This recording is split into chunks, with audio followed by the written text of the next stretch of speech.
Next episode के शुरुआत में हम लोग उसी लेडी को देखते हैं जो कि सुप्रीम गॉड एम्परर के डेसिपल्स को डांटते हुए कह रही थी, तुम दोनों का काम था सुप्रीम गॉड एम्परर के साथ रहना, तो तुम लोग उनके साथ क्यों नहीं थे। इस पर तो वो दोनों डेसिपल्स फेरी गॉड से अपने घुटनों पर जाकर माफी मांगते हुए कहने लगे, हम दोनों ही सुप्रीम गॉड एम्परर के साथ जाना चाहते थे, मगर वही हमें अपने साथ लेकर नहीं गए। पर हमने उनके सर्च के लिए कई बड़े छोटे वर्ल्ड्स को छान मारा, लेकिन कहीं भी हमें उनका कोई सुराग नहीं मिला। जो बात सुनकर तो फेरी गॉड को गुस्सा आ गया और वो उन्हें डांटते हुए कहती है कि तुम दोनों अपनी बकवास बंद करो और जाकर उन्हें अच्छे से ढूंढो। साथ ही साथ वो इन दोनों से सवाल करते हुए कह रही थी कि पहले मुझे तुम दोनों ये बताओ कि शी-किंग कहाँ पर है। शी-किंग सुप्रीम गॉड एम्परर का डिवाइन बीस्ट था जो कि अपने मास्टर की तलाश में यहाँ से रवाना हो चुका। ये बात सुनकर तो फेरी गॉड दोबारा से उन्हें डांटते हुए कहती है कि जाओ और जाकर उसे जल्दी से ढूंढो, क्योंकि अगर उसे कुछ भी हो गया हम लोग सुप्रीम गॉड एम्परर को क्या जवाब देंगे। जब बात सुनते साथ तो वो दोनों डेसिपल यहाँ से रवाना हो चुके, जबकि फेरी गॉड जो कि मोयेन को याद करते हुए काफी ज्यादा सैड हो चुकी थी, वो खुद से सवाल करते हुए कहने लगी, मोयेन आखिर तुम कहाँ पर हो। दूसरी तरफ मोयेन भी इन्हीं सब के बारे में सोचते हुए कह रहा था कि तुम बस मेरा इंतजार करना, मैं 10,000 वर्ल्ड में वापस आकर उन कमीनों को जान से मार डालूंगा, लेकिन अभी तो मुझे शुरू से स्टार्ट करना होगा। जो सोचते ही मोयेन ने ध्यान से स्क्रॉल को ओपन कर लिया। वो किसी अच्छी सी टेक्निक को सर्च कर रहा था, मगर मोयेन इस बात को भी अच्छे तरीके से जानता है कि वो किसी हाई लेवल ट्रेजर और टेक्निक को अपनी करंट स्ट्रेंथ के साथ यूज नहीं कर सकता। जिस बात ने तो मोयेन को काफी ज्यादा परेशान कर दिया था, मगर फिर भी वो वहाँ मौजूद फ्लोटिंग एनर्जी बॉल्स में से एक बॉल को टच कर देता है और उसके ऐसा करते साथ ही उसके सामने एक वॉइड क्रशिंग फिंगर टेक्निक आ गई। इस टेक्निक के टोटल 3 स्टेजेस थे, 1 फिंगर, 2 फिंगर एंड 3 फिंगर। इस बुक को लेने के बाद भी ज़ूशियन स्क्रॉल ने मोयेन को बाहर नहीं फेंका, जो बात तो मोयेन के लिए काफी स्ट्रेंज थी, मगर फिर वो इन सारी बातों को इग्नोर करते हुए एक और एनर्जी बॉल को टच कर चुका, जिसकी वजह से उसे पर्पल सील की पावर मिल जाती है। मोयेन इन दोनों ही टेक्निक्स को यूज करना नहीं जानता था और इसी वजह से मोयेन ने इस टेक्निक को मास्टर करने के लिए उस बुक को पढ़ना शुरू कर दिया। वॉइड डिस्ट्रॉइंग फिंगर टेक्निक को इस्तेमाल करने के लिए मोयेन को अपनी सारी बॉडी के एसेंस को अपनी फिंगर पर फोकस करना होगा, यानी कि जितना ज्यादा ट्रू एसेंस उतनी ज्यादा तबाही। पर अगर मोयेन ने इसे केयरफुली यूज ना किया तो इसे मोयेन की फिंगर भी एक्सप्लोड हो सकती थी। लेकिन फिर भी मोयेन ने इस टेक्निक को परफॉर्म करने की कोशिश की और थोड़ी ही देर में वो समझ गया कि इस टेक्निक को मास्टर करना तो काफी डिफिकल्ट होगा। जिसके बाद तो हमें नेक्स्ट डे का सीन दिखाया जाता है, जहाँ पर तो मोयेन के स्टूडेंट्स उसे इन्फॉर्म करते हुए बता रहे थे कि जैसे आपको पहले से ये बात मालूम है कि हमारी एकेडमी के कुछ स्टूडेंट्स प्रैक्टिस करने के लिए पूजन माउंटेन्स पर जाया करते थे, लेकिन कुछ दिनों से वहाँ से काफी सारे बच्चे लौटकर वापस नहीं आए और इसी वजह से एकेडमी ने लिन शाओतियान और बाकी के स्टूडेंट्स को पूजन माउंटेन्स की जांच पड़ताल करने के लिए भेजा। तब इन लोगों को जानने को मिला कि स्टूडेंट्स के गायब होने के पीछे इंसान नहीं बल्कि जानवर हैं, जिन्होंने तो सिर्फ एक ही रात में नैन्यू सिटी के आसपास वाली जगह पर कब्जा कर लिया। ये बात सुनकर तो मोयेन का शक सीधा शैडो ब्लड सेक्ट पर चला गया कि कहीं वही तो नहीं जो कि ये सब कर रही हैं, और अगर ऐसा है तो मोयेन के लिए एक नई मुश्किल खड़ी हो जाएगी। इधर एकेडमी ने हालात से निपटने के लिए सारी सीनियर क्लासेस के साथ साथ 5 मेजर फैमिली के पेट्रियार्ड्स को भी भेजा था ताकि वो इन सारे स्टूडेंट्स को लीड कर सके। मोयेन भी इसके लिए एग्री है, इसी वजह से वो अपने स्टूडेंट्स को समझाते हुए कहता है, ये सब कुछ तुम लोगों के लिए एक प्रैक्टिस की तरह है और अगर तुम में से कोई भी ज्यादा घायल होकर वापस आया तो मुझसे बुरा कोई नहीं होगा। जिस पर तो सब स्टूडेंट्स ने ऐसा शुरू कर दिया था, क्योंकि वो भी इस बात को अच्छे तरीके से जानते हैं कि मोयेन सिर्फ उनके लिए परेशान है, इसी वजह से वो इस तरह की बातें कर रहा है। अगले दिन ही ये लोग पूजन माउंटेन्स पर पहुंच चुके, जहाँ पर तो बीस्ट पे इनकी घात लगाए बैठे हुए थे, जो कि इन्हें देखते साथ इन पर टूट पड़े। लेकिन मोयेन के स्टूडेंट्स भी इतने कमजोर नहीं जो कि इन जैसे मॉन्स्टर्स का भी सामना ना कर पाए, और मोयेन के एक इशारे पर ही उन्होंने इन सब पर हल्ला बोल दिया। और यूं ही थोड़ी फाइट के बाद हम लोग देखते हैं कि इन्होंने बीस्ट को मौत के घाट उतार दिया, जिसके साथ ये सब लोग ही रिकवरी करने के लिए बैठ गए। लेकिन मोयेन को ये सब इतना सिंपल नहीं लग रहा था, क्योंकि जहाँ तक उसका ख्याल था ये बीस्ट यहाँ पर खुद नहीं आए बल्कि किसी ने इन्हें यहाँ पर बुलाया है। लेकिन तभी अचानक एक बार फिर से इन पर बीस्ट ने हमला कर दिया, मगर इसमें वोल्स भी मौजूद थे जो कि लाइटनिंग अटैक्स कर सकते हैं, और ये मोयेन के पास एक अच्छा मौका था लाइटनिंग बॉडी को ट्रेन करने का। वो फौरन से इनकी तरफ आगे बढ़ते हुए सिर्फ एक ही स्लैश का इस्तेमाल करके उन बीस्ट का खेल खत्म कर चुका, जबकि मोयेन के स्टूडेंट्स भी आपस में टीम अप कर लेते हैं ताकि वो ज्यादा से ज्यादा बीस्ट को हंट कर सके। ये दोनों नमूने गोमिन और लिनबिन भी बीस्ट को मारने के लिए पहुंच चुके थे, जो कि बड़ी ही महारत के साथ इन वोल्स का सामना कर रहे थे। ये देखकर तो बाकी के बच्चे भी काफी इम्प्रेस हो गए, मगर वो इतना सब करने के बाद भी मोयेन की क्लास को इम्प्रेस नहीं कर सके, क्योंकि उनके लिए तो उनका हीरो टीचर मोयेन ही था, जो कि अपनी लाइटनिंग पावर्स का इस्तेमाल करते हुए एक के बारे में कई सारे बीस्ट को मार वहाँ गिरा था, लेकिन अब की बार तो इसके सामने 8 लेवल का स्पिरिट बीस्ट आकर खड़ा हो गया, जिसे भिड़ने के लिए तो मोयन अकेला ही उसकी तरफ आगे बढ़ गया।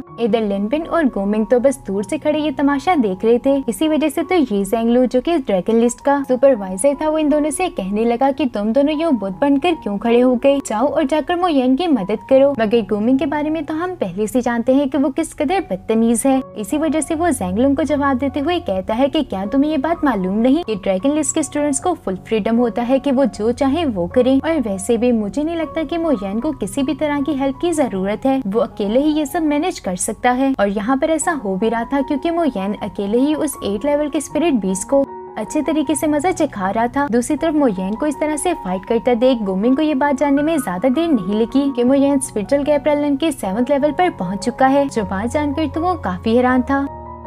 मगर इस बात से तो यी ज़ेंगलू काफी ज्यादा खुश था। इसी वजह से वो बाकी के स्टूडेंट्स को ऑर्डर देते हुए कहने लगा कि जाओ और जाकर मोयन की क्लास की मदद करो। ये सब लोग अभी इन बीस्ट से निपटने में मसरूफ ही थे कि अचानक से वहाँ पर फर्स्ट टायर के सेलेस्टियल बीस्ट आ जाते हैं, जिन्हें देखते साथ तो सारे बच्चे काफी ज्यादा परेशान हो चुके थे, क्योंकि सेलेस्टियल बीस्ट किसी आम बीस्ट के मुकाबले में स्ट्रेंथ में काफी ज्यादा पावरफुल होते हैं। इससे पहले कि ये लोग कुछ करते वहाँ पर ज़ेंग ज़ीहाओ पहुँच जाता है, जो कि एक धुआंधार एंट्री के साथ आते हुए सिर्फ एक ही हिट में उन दोनों बीस्ट का काम खत्म कर चुका। और ऐसा करते ही वो यहाँ मौजूद बच्चों से कहने लगा कि अगर तुम लोग का सामना किसी सेलेस्टियल बीस्ट से हो जाए तो तुम लोग उससे अपना डिस्टेंस मेंटेन कर लेना, बाकी का काम हम एल्डर्स खुद कर लेंगे। जो बात सुनते साथ तो ज़ेंग ज़ीहाओ की वाहवाहियां होना शुरू हो गई। असल में तो ज़ेंग ज़ीहाओ को भी सेंटर ऑफ अट्रैक्शन बनना काफी पसंद है, इसी वजह से तो वो यहाँ पर ये सब कर रहा था कि मोयन भी उसकी ऐसी हरकतों को देख कर कह रहा था कि इतना बुरा होकर भी इसकी फ्लेक्स करने की आदत नहीं गई। दूर खड़ा गोमिंग मोयन को बुके वीडियो की नजरों से देख रहा था कि अचानक से वहाँ पर लिनपिन भी पहुँच गया, जो कि गोमिंग से कह रहा था मैं जब कभी भी इस कमीने को देखता हूँ तो तुम्हारी तरह मेरा भी इसे बेदर्दी से मारने का दिल करता है। इस पर तो गोमिंग ने भी उसे सवाल कर दिया, अच्छा तो तुम क्या चाहते हो। जो बात सुनकर तो लिनपिन ने भी गोमिंग के कान में अपना प्लान बता दिया। इन दोनों से हम किसी अच्छे काम की उम्मीद तो कर नहीं सकते, यानी कि ये कोई घटिया काम करने वाले हैं। और अपने इसी गंदे से प्लान को एग्जीक्यूट करने के लिए गोमिंग अपनी पावर्स का इस्तेमाल करते हुए तेजी से आगे बढ़कर सिर्फ एक ही डायरेक्शन में जाते हुए बीस्ट को मारना शुरू कर चुका, जिसकी वजह से तो बीस्ट बहुत ज्यादा एग्रेसिव होते हुए इसी डायरेक्शन में आने लगे। और इसी वजह से इन दोनों का प्लान ही सक्सेसफुल हो गया, क्योंकि ये दोनों चाहते थे कि वो एक बीस्ट वेव को अट्रैक्ट करते हुए सीधा उसे मोयन की तरफ ले जाएं, और वो ऐसा करने में भी कामयाब हो चुके। मोयन को इस बीस्ट वेव से तो ज्यादा फर्क नहीं पड़ता था, मगर असल में उसके लिए मसले की बात तो ये थी कि इन बीस्ट के साथ एक सेलेस्टियल बीस्ट भी आया हुआ है, जो कि देखने में तो काफी ज्यादा पावरफुल लग रहा था। मोयन यहाँ की सिचुएशन को समझते हुए अपने स्टूडेंट से कहने लगा, तुम लोग यहाँ से जाकर रास्ता बनाओ ताकि बाकी के बच्चे यहाँ से निकल सके। मोयन की ये बात सुनते साथ तो यांग और उसके दो साथी ऐसा करने के लिए रवाना हो गए, जबकि पीछे की तरफ मोयन ने अपनी डिवाइन लाइटिंग बॉडी टेक्निक का इस्तेमाल करते हुए अपने आसपास मौजूद बीस्ट पर बिजली गिराते हुए उन बीस्ट को जान से मार डाला। मगर इस बिजली का असर तो सेलेस्टियल बीस्ट पर जरा बराबर भी नहीं हुआ था, वो तो अभी भी अपनी जगह पर वैसे का वैसा खड़ा हुआ है। उनकी इतनी ज्यादा एनर्जी को इकट्ठा यूज करने की वजह से येन भी थोड़ा सा इंटरनली इंजर्ड हो गया। इसी वजह से तो उसके सारे के सारे स्टूडेंट्स उसके आसपास आकर खड़े हो गए, मगर मोयन तो इन सबको खतरे में नहीं डालना चाहता था। इसी वजह से वो इनसे कहता है कि तुम लोग जाओ और जाकर बाकियों की मदद करो, मैं यहाँ सब कुछ संभाल सकता हूँ। इन दोनों घटिया इंसानों को तो अभी भी सुकून नहीं आया था, इसी वजह से इन दोनों ने ही अपने उसी प्लान को दोबारा से एग्जीक्यूट कर दिया, जिसकी वजह से तब मोयन के सामने एक 9 लेवल का स्पिरिट बीस्ट आकर खड़ा हो गया, जिसे देखते साथ तो मोयन उसे कहता है, लगता है कि तुम मरना चाहते हो। जो कहते साथ ही मोयन ने अपनी लाइटनिंग पावर्स का इस्तेमाल करते हुए उस गुरेला बीस्ट के हाथ पर अटैक कर दिया, जिस वजह से तो उस बीस्ट को भी गुस्सा आ गया। इसी वजह से उसने मोयन पर अटैक्स करने शुरू कर दिए। मोयन इस बीस्ट से फाइट करने की पूरी कोशिश कर रहा था, इसी वजह से वो थोड़ा सा घायल भी हो गया। और उसी वक्त यांग ने आकर टीचर मोयन को संभाल लिया, मगर मोयन तो यांग के यहाँ पर आने से ज्यादा खुश नहीं था। इसी वजह से वो उसकी डांट लगाते हुए कहता है, क्या तुम्हारा दिमाग खराब है, तुम वापस यहाँ पर क्यों आ गए। जिस पर तो यांग उनसे कहने लगा, क्योंकि मैं आपके साथ रहकर इससे फाइट करना चाहता हूँ। मगर मोयन तो इस बात को अच्छे तरीके से जानता था कि अगर यांग यहाँ पर रहा तो वो उसका बोझ बढ़ाने के अलावा कुछ नहीं कर सकता, इसीलिए वो उसे कहने लगा कि तुम यहाँ से चले जाओ। यांग जो कि यहाँ से जाना तो नहीं चाहता था, मगर मजबूरन उसे यहाँ से जाना पड़ा, और वो अपने क्लास फेलोज के पास आकर उनसे डिस्कस करते हुए कहने लगा कि अचानक से इतने सारे बीस्ट आखिर कहाँ से आ गए। इस बारे में तो लिनसिले ने थोड़ा बहुत पता लगा लिया था, इसी वजह से वो इन सबसे कहता है, ये सारा खेल गोमिंग और लिनपिन ने रचाया है ताकि वो टीचर मोयन को टारगेट कर सके। जो बात सुनते साथ तो मुपेंग को इन दोनों पर काफी गुस्सा आने लगा कि ये दोनों लोग ही अपना बदला लेने के लिए इस हद तक नीचे गिर जाएंगे। तभी यहाँ पर लिनशान्यू भी आ गया, जिसकी हालत तो काफी ज्यादा खराब लग रही थी। उसे देखते साथ ही लिनसिले अपने भाई के लिए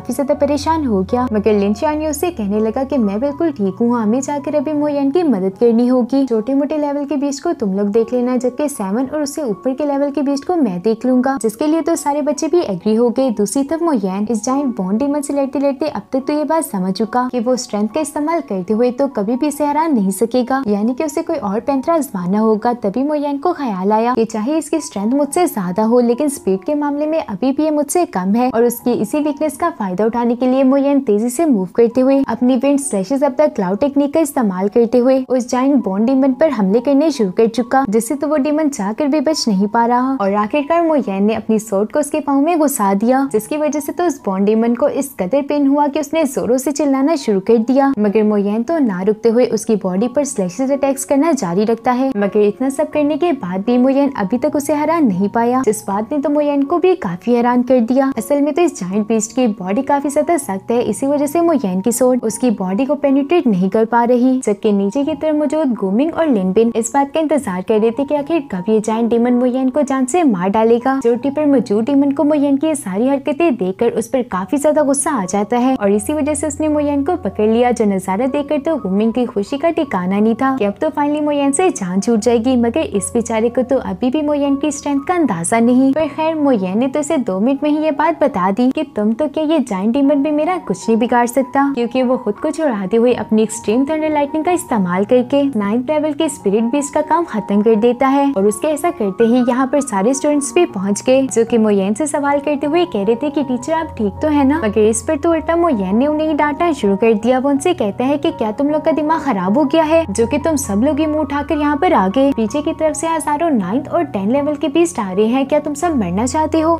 इस पर तो लिंसिली बोलते हुए कहने लगा, नहीं टीचर, ऐसी कोई बात नहीं, बस हमें तो आपकी फिक्र हो रही थी, इसी वजह से हम सब यहाँ पर आ गए। जो सुनकर तो मोयन इनसे कहने लगा कि तुम्हें मेरी फिक्र करने की कोई जरूरत नहीं, अब तुम सब यहाँ से जा सकते हो। तभी यहाँ पर लिनबिन और गुमिंग भी पहुँच गए, जो कि मोयन से कह रहे थे कि तुमसे किसने कहा कि तुम यहाँ से जा सकते हो। लगता है कि दोनों नमूने अपनी जान गंवाकर ही मानेंगे। और इसी के साथ हमारा ये वाला एपिसोड यहीं पर खत्म हो जाता है। तो फिर मिलते हैं नेक्स्ट एपिसोड में, तब तक के लिए इतना ही।